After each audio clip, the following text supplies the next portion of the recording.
Assalamualaikum warahmatullahi wabarakatuh. Gimana kabarnya teman-teman? Hari ini kita sedang merayakan Hari Raya Idul Adha atau Hari Raya Kurban ya.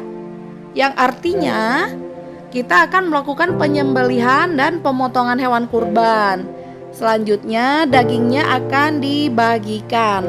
Nah, pembagian daging kurban pada perayaan Hari Idul Adha akan berpotensi meningkatkan pentimbulan sampah plastik, teman-teman.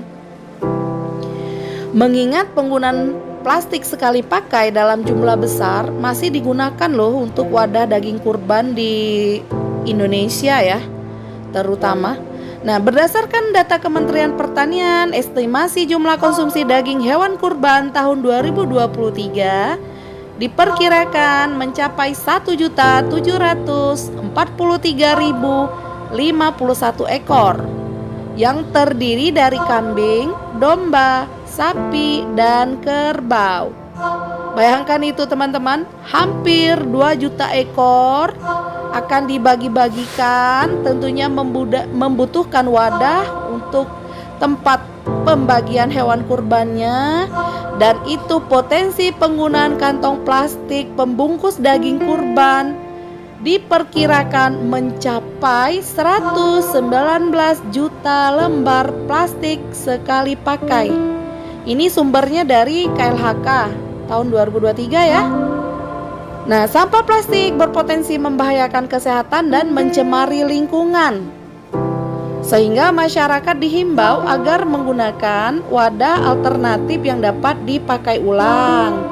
Hal ini sesuai dengan Surat Edaran Menteri Lingkungan Hidup dan Kehutanan Nomor SE6 Men LHK PSLB 3 PLB 3/6/2023 tentang pelaksanaan Hari Raya Idul Adha tanpa sampah plastik, teman-teman.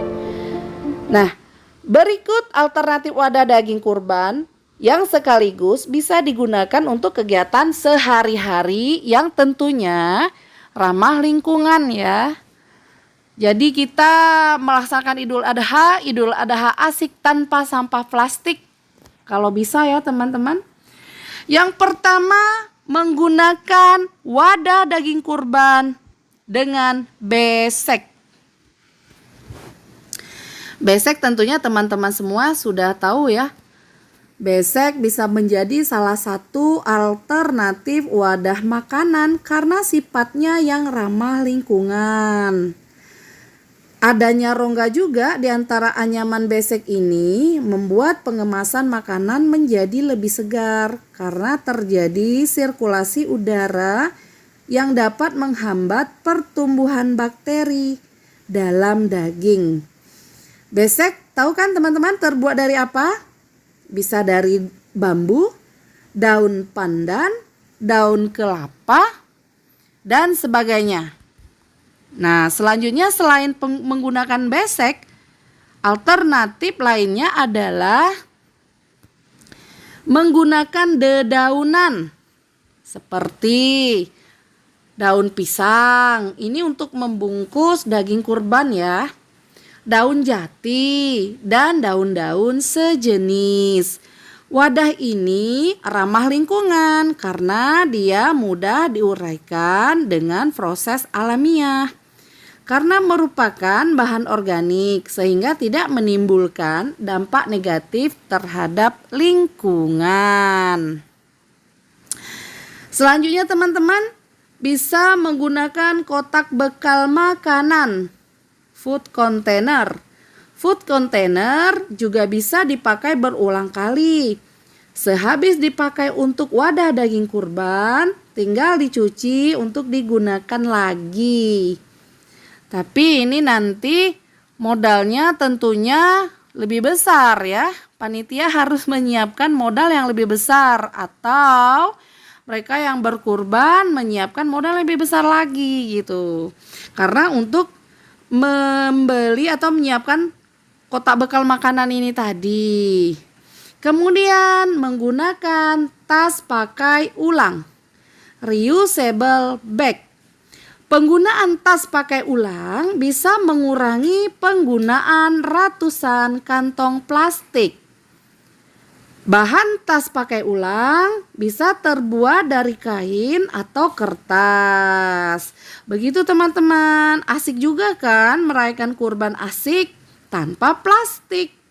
Marilah kita dari sekarang beralih ke wadah alternatif dan hindari penggunaan plastik sekali pakai. Atau mungkin dengan tidak merepotkan para panitia dan mereka yang berkurban. Nah, yang sudah mendapat kupon daging mungkin bisa juga kali ya membawa wadah sendiri dari rumah yang wadahnya bisa dipakai berulang kali. Ya mungkin tempat wadah makanan sendiri, ember, baskom misalnya ya. Tapi memang agak kerepotan juga. Nah, bisa sih cara ini digunakan. Jadi ya yang sudah mendapatkan kupon daging, besoknya membawa wadah sendiri bisa juga. Tapi emang agak repot. Hanya saja nanti hasilnya kita bisa berkurban dengan ramah lingkungan. Mungkin ada dari kita yang bertanya, mengapa sih kita harus mengurangi penggunaan plastik sekali pakai? Baiklah, jawabannya begini teman-teman. Yang pertama, bumi kita ini sudah terlalu kotor dan penuh polusi gitu. Kenyataannya, keadaan bumi kita sudah terlampau tua dan kotor. Tak terhitung berapa banyak polusi yang disebabkan oleh kendaraan, pabrik-pabrik dan limbah rumah tangga. Jika diibaratkan sebagai manusia, keadaan bumi sudah sangat tua yang disertai penyakit kronis dan sampah plastik adalah salah satu penyebab kenapa bumi kita ini jadi sakit. Makanya sebelum terlambat, selagi masih bisa dilakukan pencegahan, kita harus mengurangi pemakaian plastik secara berkala. Semua itu demi kebaikan kita sendiri kok ya. Untuk masa depan bumi yang lebih baik yang akan kita wariskan nanti ke anak cucu kita. Selanjutnya, sampah plastik itu merusak keseimbangan ekosistem bumi, teman-teman. Percaya atau tidak, sampah plastik yang tidak terurai akan merusak keseimbangan ekosistem bumi. Banyak ditemukan sampah plastik di dalam tubuh hewan laut loh. Seperti mulai dari plastik makanan, plastik belanja, sampai botol minuman. Sedihnya hewan laut tadi mati karena ulah kita, ulah manusia.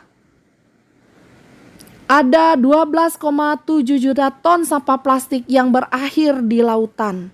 Sampah plastik mengendap dan merusak keseimbangan ekosistem lautan. Tak hanya mengotori lautan, tapi juga membunuh hewan laut secara perlahan. Kemudian plastik itu teman-teman ya, susah diuraikan oleh bumi ya. Membutuhkan waktu ratusan tahun agar bisa diurai. Bayangkan itu. Kadang usia sampah plastik ini lebih tua dari usia manusia itu sendiri teman-teman. Jika tidak kita kurangi, bayangkan tumpukan sampah plastik sementara kita yang tadinya membuang plastik itu sudah meninggal, sudah diurai oleh tanah, udah menyatu dengan tanah, udah kembali ke tanah. Sampah yang kita buang tadi itu masih utuh dan menyebabkan bencana buat anak cucu kita. Kemudian jika gerakan mengurangi plastik tidak dilakukan, kita berarti sedang menghancurkan bumi secara perlahan. Kalau kita terus-terusan acuh dan gak peduli perihal penggunaan plastik, kerusakan dan kehancuran bumi hanya tinggal menunggu waktu. Kiamat sudah. Kemudian saatnya mencari alternatif untuk mengurangi pemakaian sampah plastik. Itu tadi teman-teman, pada saat Idul Adha kita menggunakan besek, dedaunan, tas yang bisa digunakan berkali-kali atau membawa wadah dari rumah. Demikian teman-teman, semoga bermanfaat ya. Assalamualaikum warahmatullahi wabarakatuh.